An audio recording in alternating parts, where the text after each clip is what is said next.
وعلیکم السلام ورحمۃ اللہ وبرکاتہ۔ اللہ رب العالمین آپ کو جزائے خیر عطا فرمائے اور خیر و عافیت میں رکھے۔ آپ کا سوال تھا کہ کسی عالم نے ایک کلپ میں بتایا ہے کہ زنا ایک قرض ہے، اگر کوئی زنا کرے گا تو اس کی ماں، بہن، بیٹی اور اس کے قریبی کے ساتھ زنا ہوگا، تو کیا یہ بات درست ہے؟ اس کا جواب یہ ہے کہ یہ بداہتاً اور سراسر غلط ہے۔ ایسے لوگوں کو اللہ رب العالمین سے ڈرنا چاہیے جو دین کے نام پر جھوٹی اور کریٹڈ اور فیبریکیٹڈ باتیں لوگوں کے سامنے بیان کرتے ہیں۔ یہ قرآن کے بالکل خلاف ہے۔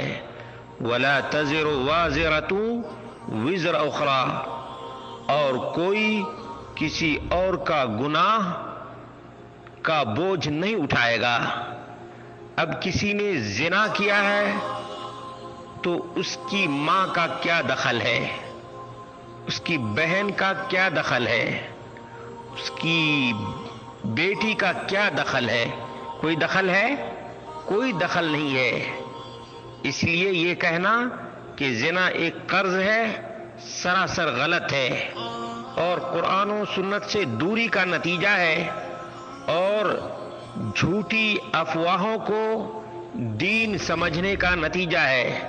اس لیے مسلمانوں، صرف اور صرف انہی علماء کی باتیں سنا کرو جو دلائل پیش کرتے ہیں، جو دلائل پیش کرتے ہیں۔ بے دلیل باتوں کو نہ بیان کرنا چاہیے اور نہ سننا چاہیے اور نہ سنانا چاہیے، اس لیے کہ اس سے دین اسلام کی بدنامی ہوتی ہے اور اللہ اور اس کے رسول کی نافرمانی ہوتی ہے۔ اب جس نے یہ بات بیان کی ہے اس کے پاس دلیل کیا ہے؟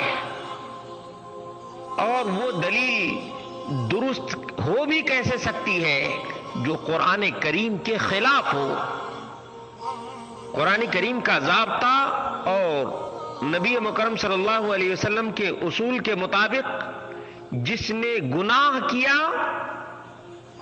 اس گناہ کا وبال اسی پر پڑے گا۔ لہا ما کسبت وعلیہا مکتسبت، چاہے نیکی ہو یا برائی ہو،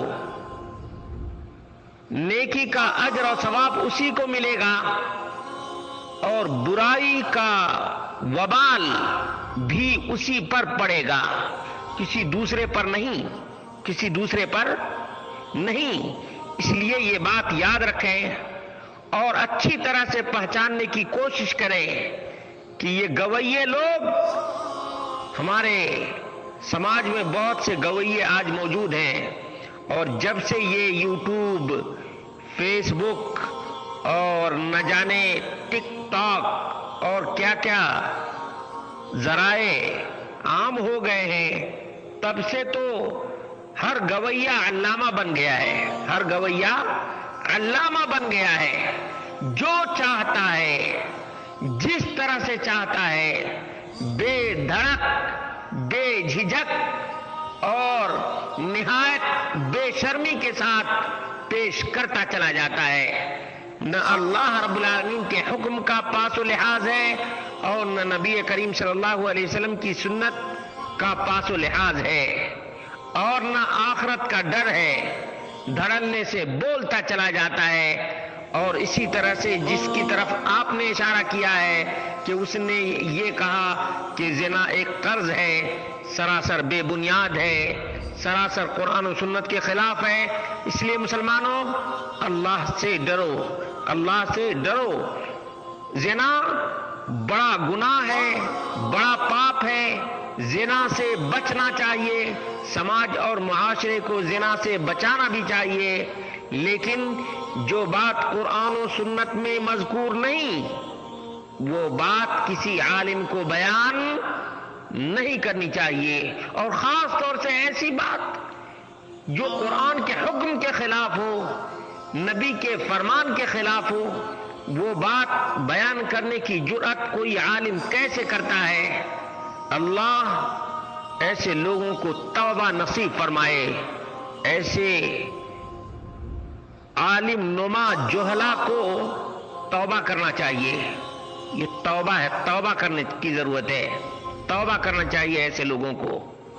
اور اگر اللہ اور اس کے رسول کے حوالے سے بات بیان کرتا ہے اور وہ چیز قرآن و سنت میں ثابت نہیں، تو اپنا ٹھکانہ یہ جہنم میں خود بنا رہا ہے۔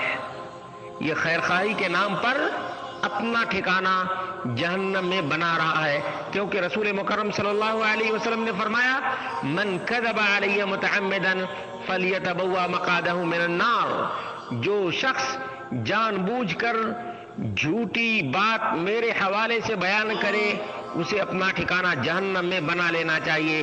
یہ بخاری اور مسلم کی حدیث ہے، بخاری اور مسلم کی حدیث ہے، بلکہ یہ حدیث متواتر ہے۔ اور اسی طرح سے اگر کوئی اللہ کے حوالے سے بیان کرتا ہے تو بہت بڑے جرم کا ارتکاب کرتا ہے، کیونکہ یہ اللہ اس کے رسول سے آگے بڑھتا ہے۔ اور اللہ رب العالمین نے سورۃ الحجرات کے اندر بیان فرمایا یا ایھا الذین آمنوا لا تقدموا بین یدی اللہ ورسولہ، ایمان والو اللہ اور اس کے رسول سے آگے نہ بڑھو۔ جس نے یہ بات بیان کی ہے کہ زنا ایک قرض ہے، اگر کوئی زنا کرے گا تو اس کی ماں، بہن، بیوی، بیٹی کے ساتھ زنا ہوگا، یہ سراسر غلط بیانی ہے اور الزام تراشی ہے۔ اگر اللہ اس کے رسول کے حوالے سے بیان کیا ہے تو اور توبہ نہیں کیا تو خود یہ اپنا ٹھکانہ جہنم میں بنائے گا۔